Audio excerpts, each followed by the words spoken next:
Senhor você quer servir? Eu vendo uma historinha aqui na internet, eu vou adaptando essa historinha para esse nossa intenção de hoje. Um jovem morador de uma aldeia assim, próxima de onde costumava pregar um grande mestre sufi, né, chamado Abu Said Adil-Khair. Mestre sufi, ele nasceu em 967 e morreu em 1049, ou seja, com 82 anos. Então esse jovem ele ficou atraído, né, muito encantado com o que ele ouvia falar deste homem de feitos maravilhosos, né?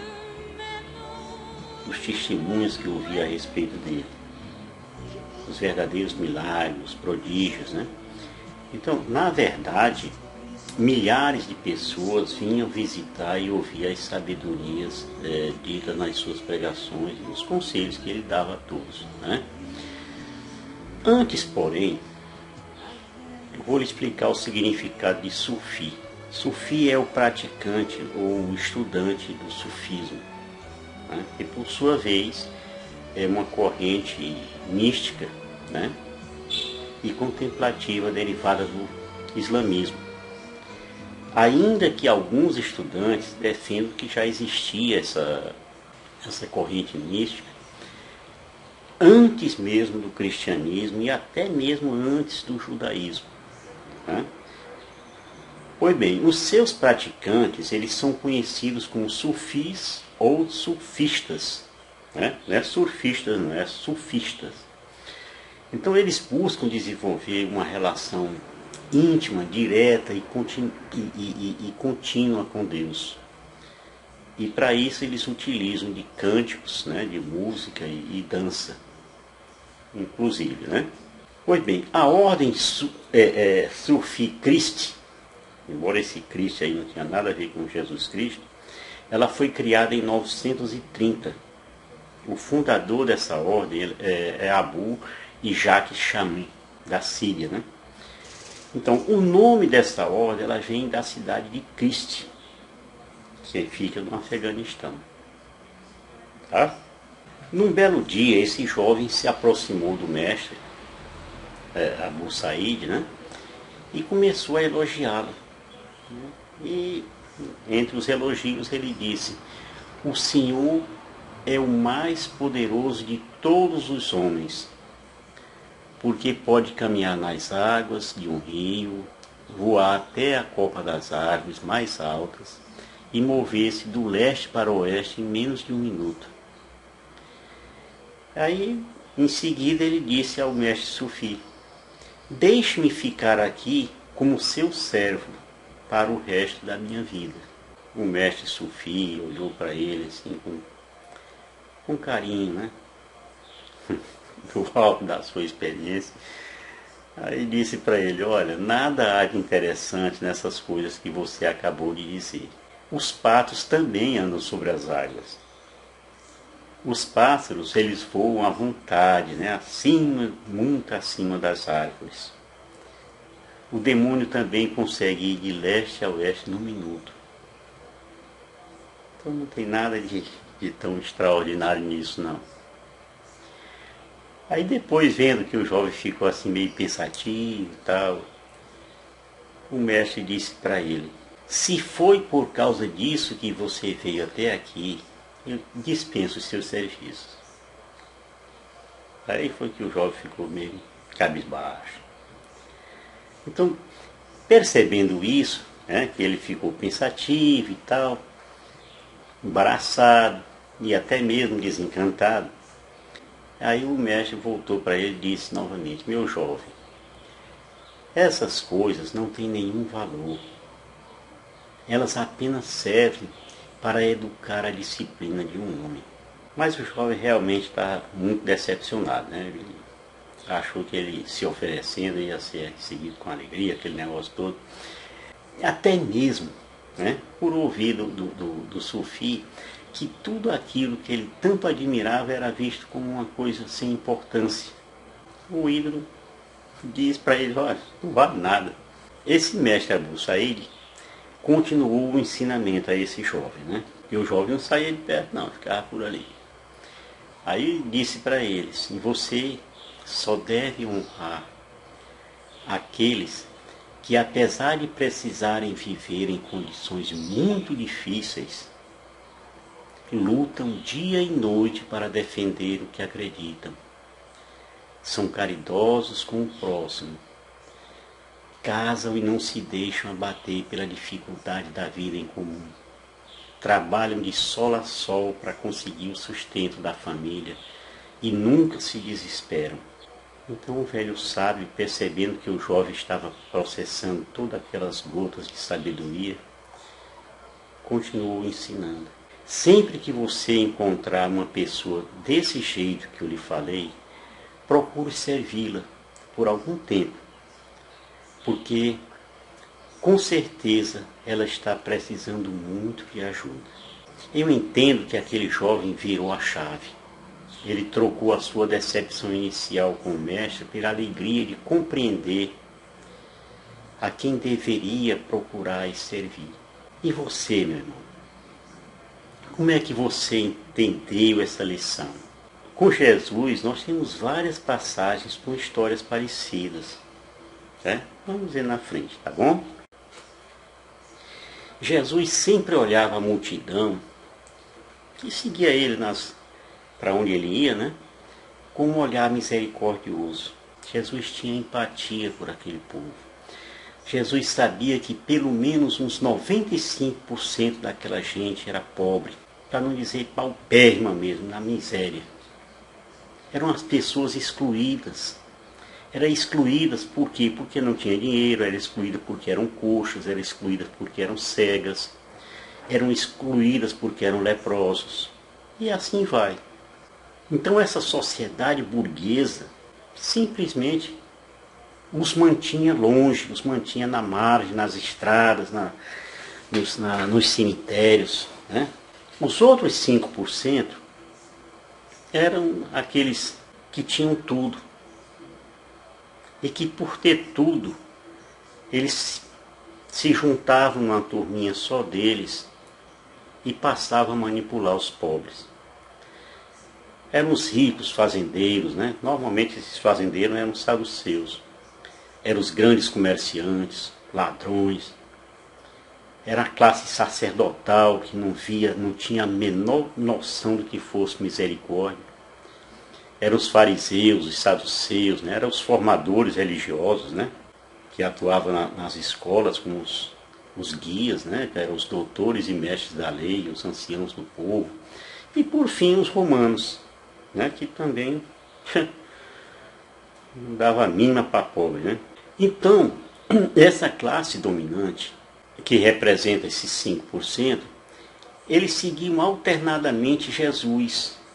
Aqui e acolá aparecia uma onde Jesus estava, onde João Batista estava, para ficar ali ouvindo alguma coisinha que pudesse condenar um dos dois. Eles tinham curiosidade, porque ao mesmo tempo que eles combatiam Jesus, eles gostariam de ver Jesus fazendo seus prodígios, né? Seus milagres, coisa que eles não tinham nunca a possibilidade de fazer porque tinham um coração endurecido. No fundo, eram assim como o jovem desse vídeo. Talvez até esse povo, essa gente, tivesse, e claramente tinha, conhecimento do texto de Deuteronômio, no capítulo 13, no versículo de 1 a 5.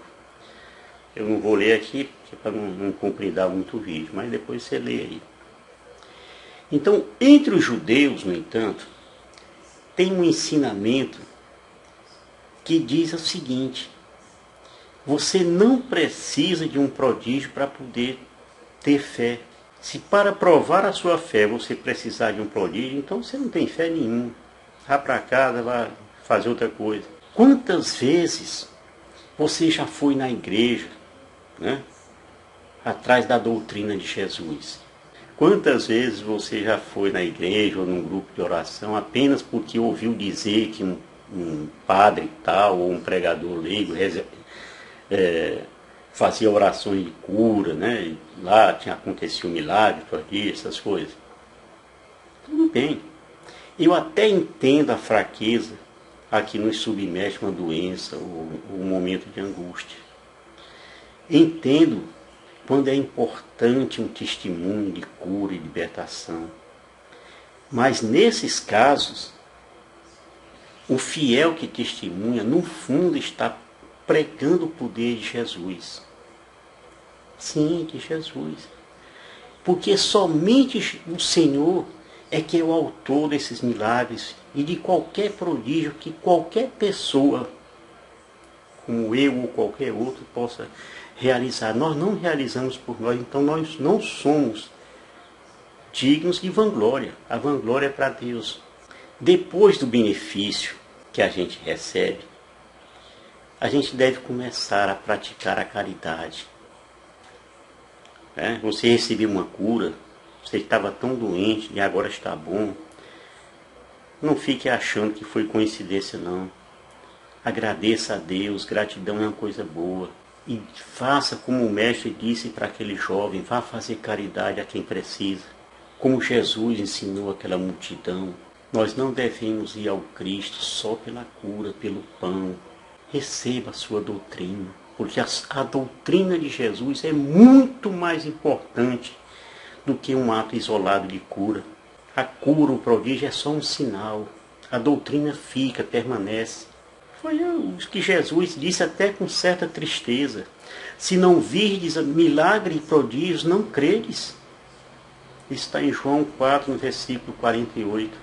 Então, o encantamento do jovem que procurou servir aquele mestre sufi é bem parecido com o encantamento de Pedro. Lá na transfiguração, Pedro estava lá com Tiago e João, e Jesus transfigurou ali, apareceu Moisés, apareceu Elias, e lá se vai Pedro dizer que queria fazer umas tendas. Né? Você lembra?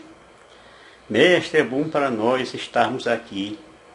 Faremos 3 tendas, uma para ti, outra para Moisés e outra para Elias. E eles ficavam lá do lado de fora, adorando. Se podia passar o ano, envelhecer, morrer, que ficavam lá. Não, Senhor, Jesus disse, pode descer. Vão pregar a palavra. Você não pode ficar o resto da vida dentro de uma igreja, lá rezando não sei quantos rosários, e não, quando sair de lá tem um aleijado e você sequer dá uma moeda para ele. Que tipo de cristão é esse? Para criar juízo. No fundo, Pedro, Tiago e João só queriam ficar ali aos pés de Jesus, naquele encantamento, né? Aquele romantismo.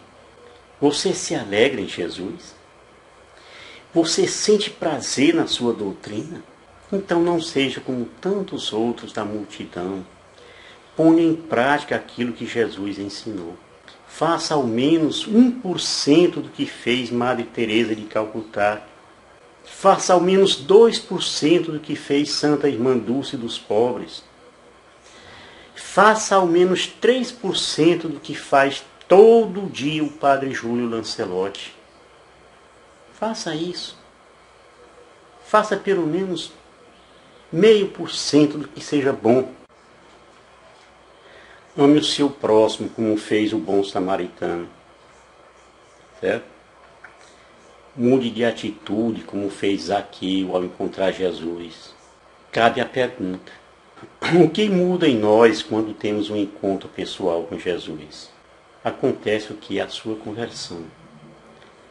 A sua vida muda de direção. Como mudou a minha, como mudou a de muita gente. Você irá adorar Jesus. Se prostrará diante de Nosso Senhor o tempo necessário. Mas depois você sai em missão. Não vai ficar o dia todo lá olhando para o Santíssimo, não, porque isso aí não é produtivo, não. Isso é coisa para as irmãzinhas que são consagradas, que vivem lá na clausura, ou seja, onde for.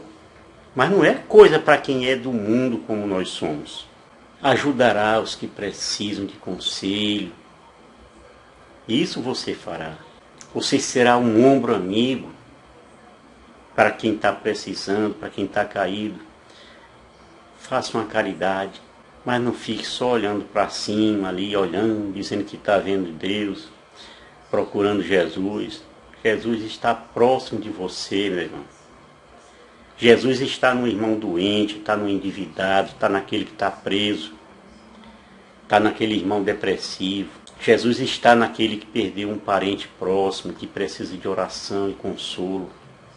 Está entendendo? Se você acha tudo isso sem graça, depois de um tempo, né?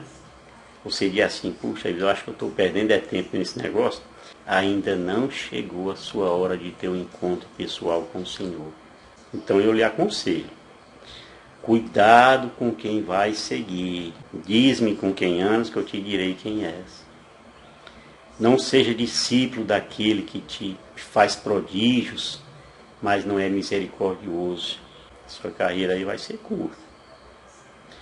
A primeira fera, e aqui eu estou falando já das profecias no fim dos tempos, já no livro de Apocalipse, a primeira fera poderosa está profetizada nesse livro do Apocalipse. E ela surgirá pouco antes do fim dos tempos. Então, lá no livro do Apocalipse diz assim: foi-lhe dada a faculdade de proferir arrogâncias e blasfêmias, e foi-lhe dado o poder de agir por 42 meses. Foi-lhe dado também poder para fazer guerra aos santos e vencê-los. Recebeu autoridade sobre toda tribo, povo, língua e nação, e hão de adorá-lo todos os habitantes da terra, cujos nomes, aqui, olha, não estão escritos desde a origem do mundo no livro da vida do Cordeiro imolado. Aqueles que tiverem no livro vão escapar. Quem não tiver no livro, escapa não. Quem tiver ouvido, ouça. Apocalipse 13, no versículo de 5, e depois 7 ao 9. E aí essa profecia ela continua. Agora já falando da segunda fera. E diz o texto: ela exercia todo o poder da primeira fera, sob a vigilância desta, e fez com que a terra e seus habitantes adorassem a primeira fera, cuja ferida de morte havia sido curada. Essa segunda fera, né, realizou grandes prodígios, de modo que até fez descer fogo do céu sobre a terra à vista dos homens. Apocalipse 13, no versículo 12 a 13. Então esse texto depois ele prossegue, né, até afirmando que os homens seriam seduzidos e seriam vigiados pelaquela primeira fera, que é Satanás. A profecia diz que essa fera com rosto humano faria que todos os homens, pequenos e grandes, ricos e pobres, livres e escravos, tivessem um sinal na mão direita e na fronte. E que ninguém pudesse comprar ou vender se não fosse marcado com o nome dessa fera. Ou seja, se você não tivesse aquele sinalzinho de 666, você não ia comprar nem um caroço de feijão. Isso está em Apocalipse, profetizado por João Evangelista, no capítulo 13, no versículo 16 ao 18. Mas veja quão poderoso é o Cordeiro. Diz lá depois, em Apocalipse 19 e 20, né? Que essa fera foi presa, e com ela o falso profeta que realizou prodígios sob seu controle, com os quais ele seduziu aqueles que tinham recebido o sinal da fera e se tinham prostrado diante de sua imagem. E quando o Cordeiro segurou ele mesmo na boa, mandou todinho para o fogo, né? Fogo sulfuroso, o lago de fogo. Isso está em Apocalipse 19, 20. Estão entendendo? A vitória é de Deus, a vitória é de Jesus, a vitória é do Cordeiro imolado. Essas pessoas que chegam agora e dizem que são filhos de Deus, que são enviados de Deus, mas que ficam fazendo loucuras, vão tudinho vão para o fogo do inferno. Não vai escapar um. No início deste vídeo eu falava de um jovem que ficou encantado com o mestre Sufi Abu Said, né? E por causa das maravilhas que ele fazia, se ofereceu a passar o resto da vida servindo a esse mestre. Inocente, né? Mas o lindo disso é que o mestre, na sua sabedoria, vendo o romantismo daquele rapaz, disse para ele: vá cuidar dos seus pais, que lutam sol a sol para plantar e colher alguma coisa. Eles precisam mais de você do que eu. Vá trabalhar para sustentar a sua esposa e seus filhos. Eles precisam mais de você do que eu. Vá cuidar de um doente qualquer, de um cativo, de quem está descalço ou quem está nu. Eles precisam mais de você do que eu. Aliás, Jesus havia ensinado aos discípulos que lhe perguntaram: Senhor, quando foi que te vimos com fome e te demos de comer? Com sede e te demos de beber? Quando foi que te vimos peregrino e te acolhemos? Nu e te vestimos? Quando foi que te vimos enfermo na prisão e te fomos visitar? E Jesus disse que o rei responderá: em verdade eu vos declaro, todas as vezes que fizestes isto a um desses meus irmãos mais pequeninos, foi a mim que fizestes. Mateus 25, 37 a 40. Então você quer servir a Deus? Faça isso que Jesus está dizendo. Deus está no seu próximo, especialmente nos seus pais, nos seus familiares. Quando cuidares de quem precisa, é a Deus que você está servindo. Tá bom? Shalom do Pai.